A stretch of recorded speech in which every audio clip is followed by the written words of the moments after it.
हे रामचंद्र पुंड. एसआरटीची शेती किती वर्ष आता तुम्ही? आता 5 वर्ष झालं. 5वं वर्ष. 4 वर्ष जमीन नांगरलेली नाही. आता त्यांनी ऊस हे सुद्धा न नांगरता घ्यायला सुरुवात केली. ऊसाचं पीक सुद्धा त्यांनी, आणि हा ऊस जो आहे हा एसआरटीवर केलेला ऊस. हो बरोबर बरोबर. बरोबर. आणि हे तुमचं लेकरू. हो बरोबर. तर हे लेकरू, मला प्रश्न हिलाच विचारायचा आहे बिलकुल की हा ऊस पिकवताना बाबांना वेळ पण कमी लागला, हो म्हणजे किती कमी लागला? तर त्याचं आर्थिक गणित त्यांनी वहीत लिहून ठेवलंय ना काहीतरी. हो एक प्रोटोकॉल तयार केलेला आहे त्याच्यावर. प्रोटोकॉल तयार केलेला आहे. माय गॉड. हा. एका नोटबुक मध्ये त्यांनी शेतीवर लागणारा किती खर्च लागला, किती उत्पन्न निघलं आणि वेळ किती लागला आणि किती बचत झाली ते सर्व त्यांनी एका वहीत लिहून ठेवलेलं आहे. माय गॉड.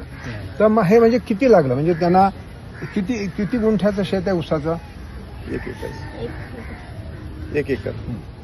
1 एकरचं ऊसाचं शेत आहे. ह्या 1 एकर ऊस पिकवण्यासाठी त्यांनी किती वेळ खर्च, काय असं म्हणजे काय तुला हे आहे गणित तुझ्याजवळ काय माहिती आहे किंवा तुम्ही सांगा? बरोबर. हा. जे मुख्य आपण कामं केलं शेतामध्ये त्याला हार्डवर्क म्हणतो आपण.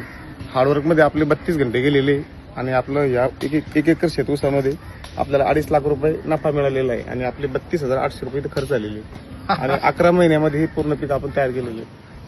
माय गॉड. हे कुठले हे 86-032? हो, हे 3102 आणि विशेष म्हणजे ही रसवंतीसाठी अत्यंत उपयुक्त आणि अशी एक जाते तो पूर्ण महाराष्ट्र भारतीचा प्रचार आणि प्रसार एसआरटीचे शेतकरी करतात रसवंतीसाठी. अच्छा, Vasantrao sugar institute. Sugar institute. Vasantdada sugar इन्स्टिट्यूटची ही जात. अरे वा वा. अच्छा. म्हणजे बघा, 1 एकर ऊस पिकवण्यासाठी ह्यांनी फक्त 32 घंटे, त्यांनी घंटे म्हणजे किती तास लागले हे पण मोजून ठेवलेलं आहे त्यांच्या त्या वहीमध्ये. आणि ही मी तो ऊस कालच विकला होता 4,100 रुपये प्रति टनाने रसवंतीसाठी आणि त्याचा जो बायोमास तो आमच्या जनावरला पण काम आला आम्हाला अच्छा. उन्हाळ्यामध्ये. कुठे विकला हा तुम्ही? हा रसवंतीसाठी वापरायला दिला आम्ही. कुठे गेला? चंद्रपूर, नागपूर विकतात. तर तिरुपतीपर्यंत एक्सपोर्ट होतो हा ऊस. ऑल महाराष्ट्र आणि तिरुपतीपर्यंत एक्सपोर्ट होतो. कारण जास्त गोड, जास्त छान. पूर्ण सेंद्रिय खत.